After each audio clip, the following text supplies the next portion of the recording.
Hey, what's up? Have you ever wondered how to build a Lego coffee machine? Well, I'm about to show you.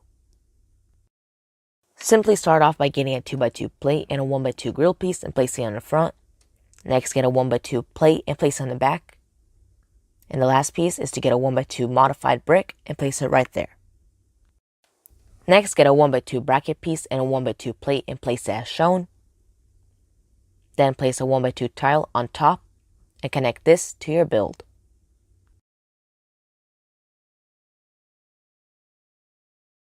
The last step is to get a 10 piece and place it on the right side, and then get a 1x1 printed tile and place it on the left.